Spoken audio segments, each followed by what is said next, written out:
Tu sais ce que tout le monde redoute au travail, même sans oser le dire? Ces réunions interminables où on ressort vidé, frustré, et sans aucune idée claire de ce qu'on est censé faire ensuite. Le genre de réunion où on regarde plus souvent l'horloge que les slides.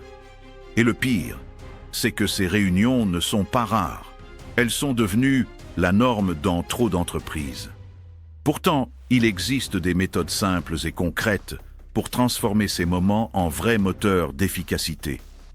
Aujourd'hui, je vais te montrer comment faire de tes réunions d'équipe un levier de performance et de cohésion. Pas juste un rituel vide, mais un outil puissant. Et crois-moi, j'en ai animé des dizaines, des réussis et des catastrophiques. Alors reste jusqu'au bout, je vais te livrer des astuces très concrètes que tu peux appliquer dès demain matin. Et surtout, n'oublie pas de télécharger mon plan gratuit 30 jours pour devenir manager. C'est le deuxième lien en description et abonne-toi pour ne rien rater de ta transformation. C'est parti. Premier point fondamental. Ne fais une réunion que s'il y a un vrai objectif. Et j'insiste, un objectif clair, précis, atteignable. Trop de réunions sont planifiées par habitude ou parce qu'il faut bien qu'on se voit. Résultat, des réunions creuses où tout le monde parle pour ne rien dire, où personne ne repart avec de valeur ajoutée. Avant même de créer une invitation dans ton calendrier Outlook, pose-toi cette question. Qu'est-ce que je veux obtenir à la fin de cette réunion? Est-ce une décision à prendre? Une coordination à faire? Un problème à résoudre? Si tu n'arrives pas à répondre clairement à cette question, c'est qu'il n'y a pas besoin de faire de réunion.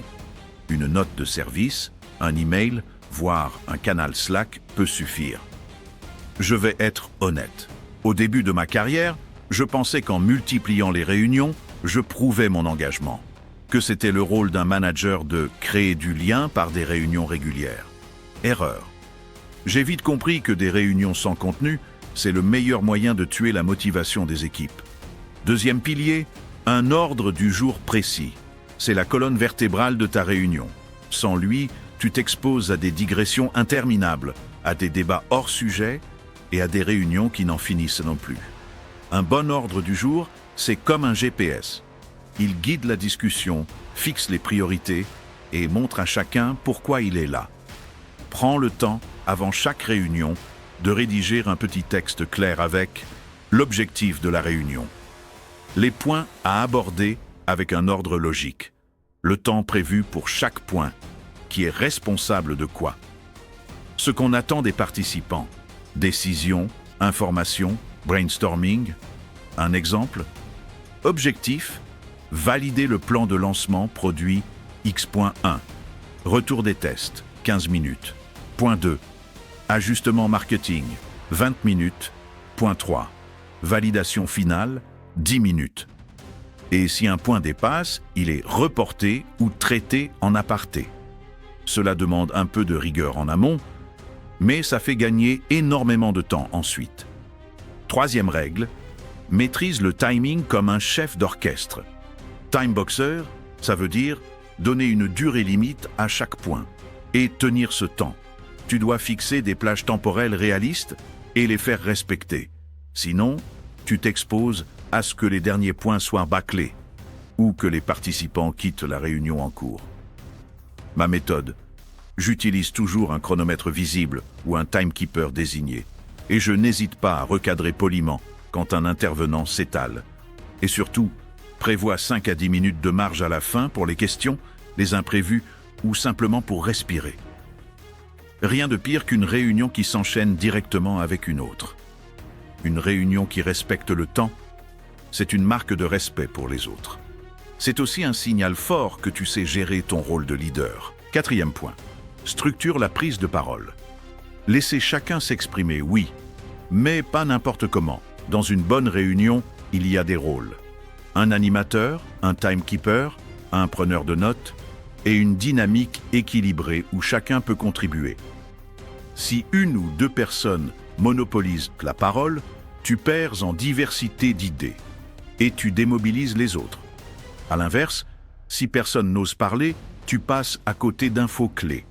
Donc, mets en place un cadre simple, un tour de table, des questions ciblées, des relances. Encourage ceux qui parlent peu à s'exprimer et canalise ceux qui ont tendance à faire des monologues. Pense aussi à varier les formats, réunions debout, brainstorming visuel, post-it, tableaux blancs digitaux. Cela redonne de l'énergie. Et n'oublie pas, ton rôle, c'est de faire circuler la parole, pas de monopoliser l'attention.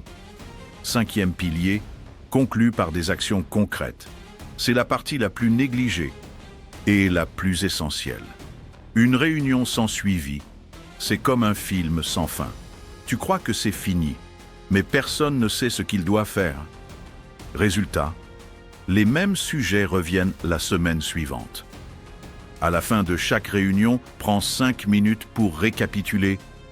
Quelles décisions ont été prises? Qui fait quoi? Pour quand? Quel livrable ou livrable intermédiaire? Et formalise tout ça dans un compte-rendu, même succinct, que tu partages rapidement. Astuce. Tu peux même le co-construire en live pendant la réunion sur un document partagé. Comme ça, tout le monde valide les points en direct. Crois-moi, ce petit effort change tout. Il évite les malentendus, les oublis, les conflits. Et il montre que tu es un manager clair, structuré, fiable. Alors maintenant, c'est à toi. Raconte-moi en commentaire ta pire expérience de réunion. Celle où tu t'es dit « Mais qu'est-ce que je fais là ?» Je suis sûr qu'on va rigoler un peu. Et si tu veux aller plus loin, la prochaine vidéo sera consacrée à un autre moment clé du management.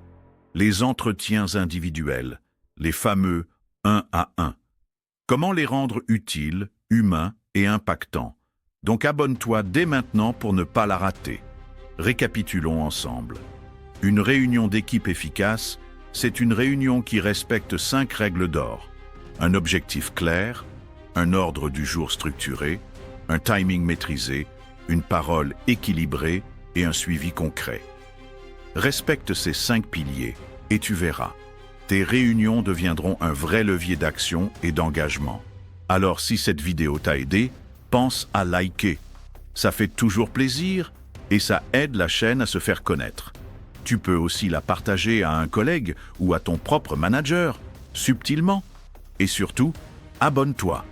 Parce que si tu veux passer au niveau supérieur, ici, tu es au bon endroit. Cela étant dit, merci d'avoir regardé. Et à la prochaine fois.